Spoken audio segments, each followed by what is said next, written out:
Konnichiwa, welcome. We're going to be doing one of our last videos on permissions, I think, unless I've missed some topic out that I can't think of. But we're pretty much all done, I think, as far as permissions goes. So the last one we're going to look at today is using the TEF form and adding please to really request someone does something, and then using the negative form of the verb with de, and also we can add kudasai if we want to ask someone to not do something. 今日は1日7月2019年 As always, I've got a link here which you can find in the YouTube description box. You click on this, it will take you to this Google Doc, and then you can use it to copy the sentences, have a bit of a closer look at the tables we're going to look over in a second, but here it is for your viewing pleasure. Now, unlike our previous permissions videos, I don't think this is mechanically as much work as, for example, the must or have to permission we had to do in the last video I did. So here, really the main problem is conjugations of verbs. So do you know your TEF form conjugations, and do you know your negative conjugations, particularly of the plain form? So if you're okay with that, there's not really going to be that much here. After that, we're just putting please on the end, really. So doing asking to do or not to do something. When we're asking people to do something, we're really just going to be using the TEF form. And to ask someone to not do something, we're first going to make the negative, and then we add de, and then we can, if we want both of these forms, we can add kudasai to add more of a please word or tone to it, but that's not strictly necessary. And we'll see, particularly with the negative form, it's not really necessary, but either way. Now, there's a link onto Take Him's website here, guidetojapanese.org, where he talks about this same topic in a bit more detail than I do. I really recommend you look at both. You know, you always want to approach problems from different perspectives. So Take Him has one way of doing it, and I have a different way, but in the end, it's going to teach you the grammar, I would say. So let's just quickly go over our TEF form in case we need a bit of a refresher. So we'll start with our ru verbs. All right, and if you're not sure what ru verbs are, I would just really recommend you look through my beginner playlist. I'll have it linked up above right now, and go through those videos, and then you'll learn about u-verb and ru-verb distinctions. You really need to have that down pretty well, I think, before you're going to move into grammar such as this one. Pretty easy. We start with ru-verbs for a reason. They're the easiest. So we just drop that ru, and then we add te in its place. Okay, so we got miru here. This is to see something, and we got mite. We got iru. This is to exist for animate objects, and then ite. Okay, the next ones are u-verbs. Now, don't be too intimidated by this table. And all I can really say is someone who's been speaking Japanese for a very long time and who had to learn it as a second language, and also for someone who made a lot of really embarrassing mistakes when I speak and when I write things down, you can avoid so much hassle with learning Japanese if you just look at this table and really make an effort to memorize it. It's gonna, there's no amount of time you can waste trying to memorize this. The TEF form is one of the most fundamental grammar, units of grammar or whatever conjugations that is used in Japanese. So you're going to need to say it very commonly when you speak. You're going to have to say it often, and you're going to have to make it quickly as well. And I would say, again, I've got a video called Doing Well in Year 12 Exams, which I'll again link up for you to watch. But a big part of that video is kind of saying, well, if you really want to do well in your exams, of course, you can learn lots of words and you can learn lots of kanji, and that will get you a very small amount of marks relative to how much time it takes to study those things. But if you can study grammar, well, if you think about grammar, it's pretty much the TEF form is going to come up in all sections of an exam, for example. It's going to come up in listening, reading, and writing as well. And so you're just going to be losing marks. I mean, if you think about your answer key for year 12, for example, it says, does the correct conjugations, and TEF form doing this wrong. First of all, you sit in the exam like I used to do and be like, is it a little tsu? Is it no tsu? And if you learn this table, you can save yourself quite a lot of time. So don't be like me, okay? I used to avoid, as soon as I saw anyone bring up verb tables or conjugation tables, I would avoid them and I would refuse to look at them. And because I was self-taught, I didn't really have anyone pressuring me to do it. And I kind of regret that, all right? I remember looking at one of my textbooks, my old textbooks just recently, and I was reading through my answers and I was thinking, man, at this point I've been studying Japanese for quite a few years and I'm making these really embarrassing bad mistakes. So don't be like me, all right? Let's learn the table. So what do we do? Well, we're dealing with U verbs here, okay? So we are going to look at the ending of the U verb, all right? Now we'll see that this table is split up into 4 sections, okay? Which is kind of confusing, but anyway, it just means that all U verbs fall into one of these 4 categories, except for, we'll see, iku and of course the exception verbs. So this left column, we see it's a verb ending, all right? So what does the verb end with? And then we've just got an example dictionary form of a verb that has that ending. So for example, here we got hanasu, enter the su. And then this is the actual te form conjugation that we're worried about. So we'll see that every time there is a su, it changes to shite, every time. And then we'll see that therefore the te form is hanashite. Now what's the difference between hanasu and hanashite? There's not a whole lot. I mean, if you go up to someone and say hanasu, it really just means to speak. It's kind of a strange thing to say to someone. But if you go up to someone and say hanashite, really you're asking them to speak to you. You know, you're doing a command. But I mean, so that's why we see that it gets used in request, but fundamentally there's not a big difference between these 2 words. The main reason we make the te form is to allow us to do lots of things to it. So we can add other verbs to it, we can add nouns, all this kind of stuff. So we'll then see that the second group of verbs is that if they end in ku or gu. Now, this means if we got a verb like kaku, this is to write in this example, the ku becomes ite. So, kaite. And what this means is that it's really the okurigana which is going to change most of the time. Not always, but most of the time it's going to be the okurigana that changes. So for example, in both of these, ka would still be written in kanji. And then it's really just the same rule that applies to gu. The dakuten just follows along. So here we got oyogu, this is to swim. So the gu becomes now an ide. All right, that dakuten has moved to the te as well. It's kind of, I just feel like, you know, it was on the ku, so it has to go to the te, gu de. So oyoide, to swim. All right, the next group is mu, bu, and nu. And so we got nomu. This is always a favorite verb for anything that ends in mu. And then the mu goes to nde, all 3 go to nde. So nonde. So again, just means drink. So for example, you go up to someone and go, nomu, you know, with the rising intonation. It's like, will you, and it's very casual by the way, but will you drink? But then if you went up to someone and go, nonde, you're really telling someone to drink.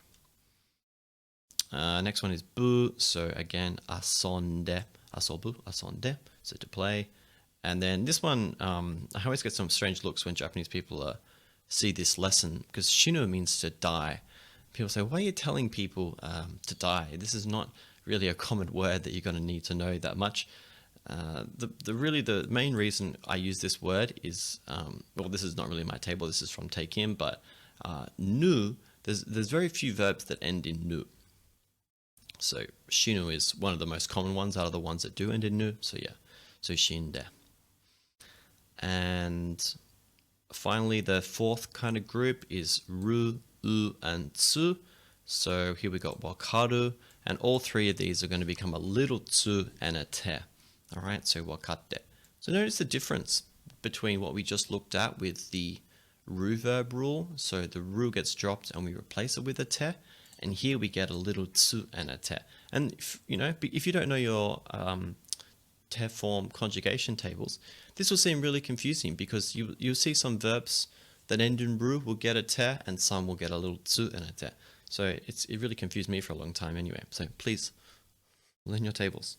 So wakatte, and we have au, this is to meet someone in this instance, atte.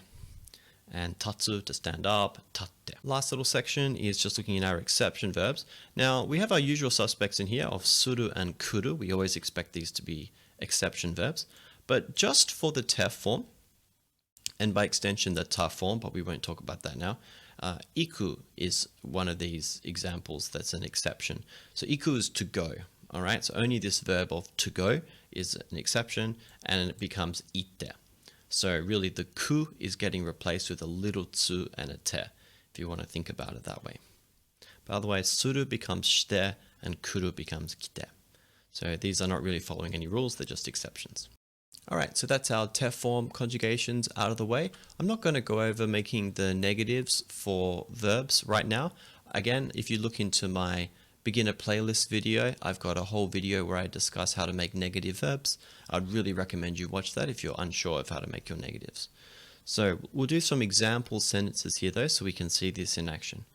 So first one here, we got 教科書の18ページを開けてください. Okay.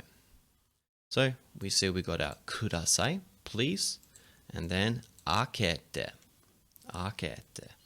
So this comes from 開ける. Now, this is a really important exercise that I would encourage you guys to do.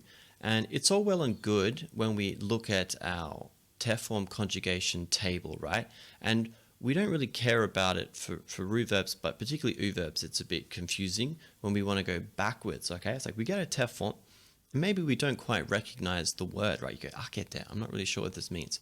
So, now this is so much a problem with electronic dictionaries. So for example, if you use the one I recommend, which is called Takoboto, unfortunately I think it's only on Android, but if they've got a website you can use if you really want.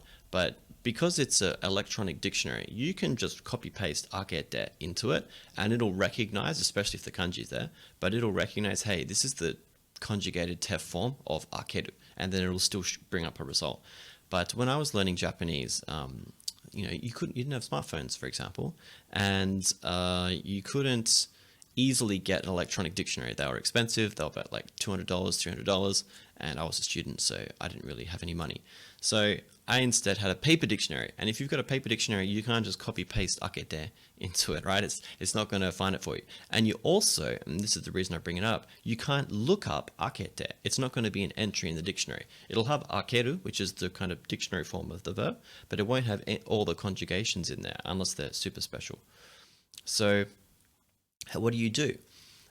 Well, you can kind of reverse the te form rule a little bit, but it's going to depend quite a lot on what verb you're dealing with. So, for example, we look at akete, and we look at, well, what clues do we have? Well, we have a te, and then we have a ke. So what can we do with those clues? Well, we want to kind of say, is it an exception verb? Because this is a small table. So if it's an exception, we don't have to worry about it anymore. We go, no, it's not shite, kite, or ite, so it's not one of these. And then the next smallest table I guess we could go to is the ru verb one. And what do we do with ru verbs? Well, we replace te with ru and ru with te. So we can just go backwards and go akeru. Now this is the answer, but just say that that wasn't going to work either, all right? And maybe there was a clue. For example, you had something between, like a little tsu. And then if you see a little tsu and a te, we just go back up to our table and we go, well, anything with a little tsu and a te must have come from here. It must. These are all the possibilities are either ru verbs, u verbs, or exceptions. And the only time you can get a little tsu and a te is if it's one of these.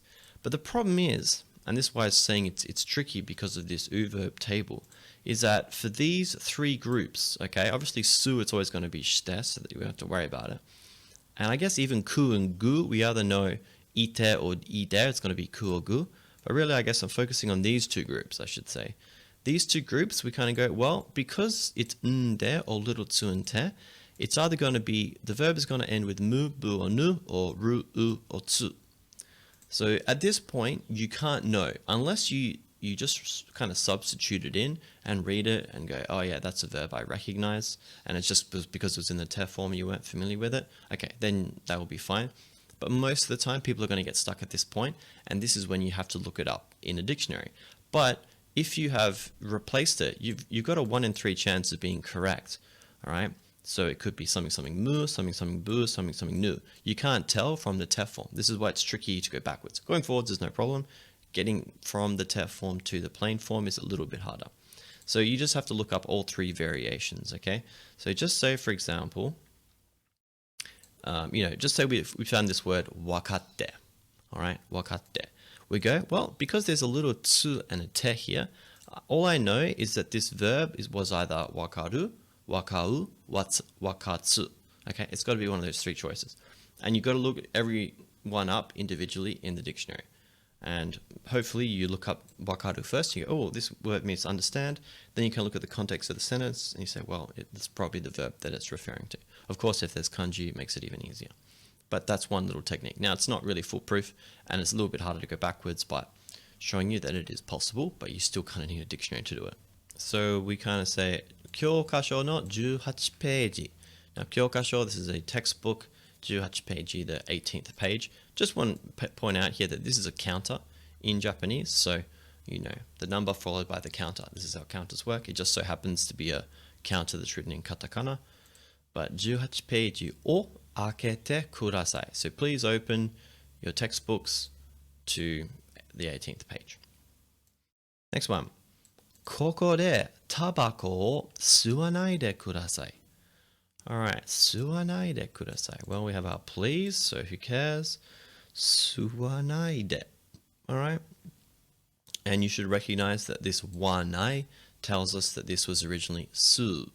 Okay, and su is to, I think it means to suck on something, but it also means to smoke. Tabako o su. Alright, and then we add our de, because it's a negative, and we put kurasai. So this is a request to not do something. Please don't smoke tobacco, koko de, here. Next one. ここに名前を書いてください. Alright, so we got our TEF form and we go ite. Well, if we think about our TEF form rule, we think, well, anything with ite, it must have been ku before this. So, I mean, maybe or not, you can't read this kanji. Kanji damage has an interesting mnemonic for this. But anyway, it's not an easy one to write. But with the kanjidamage.com mnemonic, you'll be able to remember it every time. But we got kaite.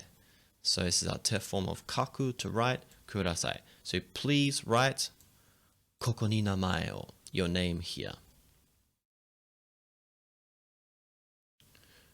Next one. ここにゴミを捨てないでください. 捨てないでください. So, でください. And then we've got our negative. Now this is actually an interesting verb because the verb itself has a te in it. 捨てる. Right, to throw something away. And so it's a ru verb. So when you make the te form of it, you replace the ru with te, so it becomes stete. So, このゴミを捨ててください. Alright, it's a kind of a common mistake that non-native speakers tend to make with this verb because your brain kind of goes, oh, the te is already in there, I don't need to put another one in there, but this te is just another part of the verb. So we still need to conjugate it. But anyway, it's a negative here, so we don't have to worry about it. But ここにゴミを捨てないでください. So basically, it's a request not to throw away rubbish here. Okay, すみません、日本語で話してください. This is a really good phrase to remember, by the way, because at least when I go to Japan, I want to practice my Japanese. I don't want to speak English. I don't really care about speaking English anymore. So you want to be able to request people to speak in Japanese. And to be honest, a lot of Japanese people can't speak very good English anyway. So not I'm saying my Japanese is perfect, but I find it hard to understand what Japanese people are trying to say when they speak in English. And so I normally just... what I've got a bit of a strategy here is when I know I'm going to have to speak to a Japanese person in Japan, the kind of issue is that they just look at me and they go, okay, he's a white guy, he probably speaks English, and so they're expecting me to speak English. And so even if I speak Japanese, and I don't want to tout up my own abilities too much, but I think my accent is pretty good. So even if I speak with a good accent, good intonation, and say something grammatically correct, because their mindset is expecting English, they just think I've said English that they don't understand, even when I'm speaking Japanese to them. So what I like to do is before I start speaking to them, I will do some kind of greeting, which is very unambiguous. And I'll say it very clearly and very loudly. So for example, Ohayou gozaimasu, konnichiwa, sumimasen. I will just say something, just a single word or a single phrase, which is short. And once they hear it, bang, it puts their mind into a Japanese mode, and then I can go off into Japanese and I have no problem. So I found when I do this little technique, I never have the issue of them going, because they're expecting English and then they hear that I'm speaking Japanese. And even though I'm speaking Japanese for a Japanese native, they're just so used to the English, they're so concentrating on their English mindset that they don't realize what I'm saying. So it happens quite a lot. So it's good to have this little phrase. And, a lot of Japanese people are pretty happy to speak in Japanese too. Some of them want to practice their English, but especially older people are not really keen to speak in English a lot of the time. So they'll be kind of relieved if you can speak Japanese. Okay. 日本語で話してください. So again, 話してください. So please speak in Japanese. Okay, second last one. We've got 鳩に餌を与えないでください. Now, hato, this is a pigeon. Now, why is it written in katakana? Well, there is kanji for all these words, but the kanji tends to be quite difficult. So Japanese people either can't read it or they're maybe a bit unsure how to read it. So it just saves everyone time if you just write these really tricky words in katakana. So I would say most of the time this word gets written in katakana. Same thing with this esa. So esa is food, but it's really feed, all right? It's food for animals, okay? So humans can't eat esa or shouldn't eat esa. And, you don't give, like, for example, if we think about it in Japanese, we've got this word gohan or tabemono, which means food, but this is really only for humans, okay?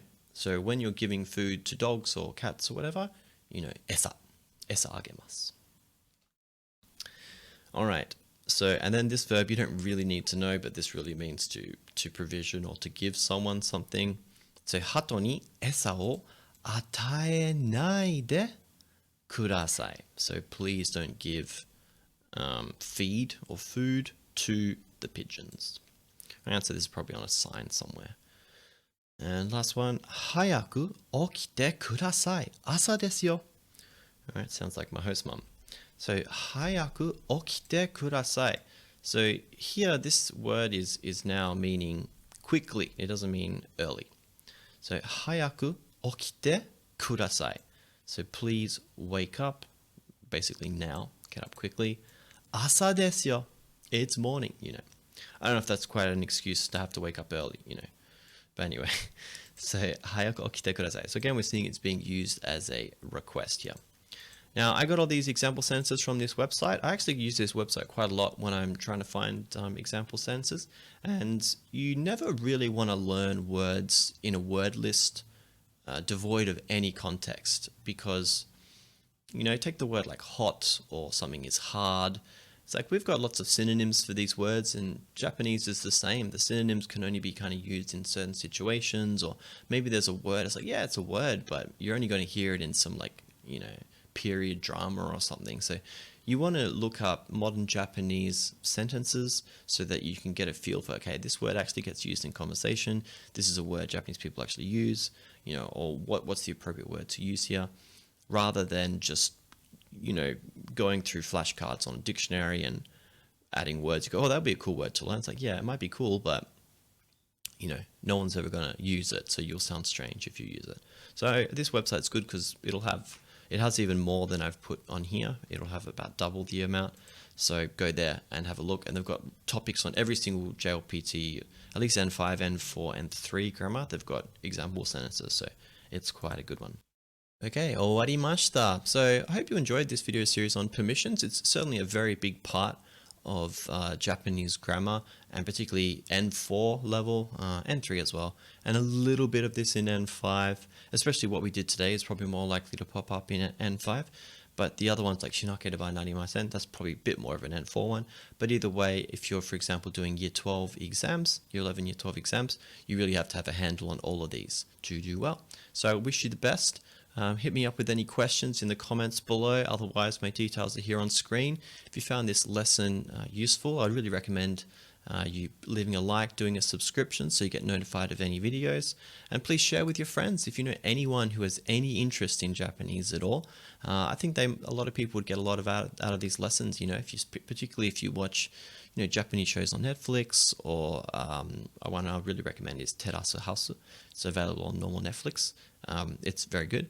And otherwise, anime, manga, this stuff is much better if you can consume it in Japanese, especially if you're listening to dubbed anime. God forbid, please don't do that. At least get subbed ones, or better yet, learn Japanese and listen to the original one. But anyway, maybe that's just a personal preference of mine. So thanks for watching, guys, and I'll see you guys next time. Mother lover, you gon' love this. Graduated from a rebel to a revolutionary in my area, they love this. I'ma wreck it like I'm revving the engine, heaven's ascension, every dimension, give me attention. Look at my soul, look at my heart, look at my hope. Got the world on my back, but I carry it though. Tell them God got my hand, I ain't letting it go. I came from the side of the ocean.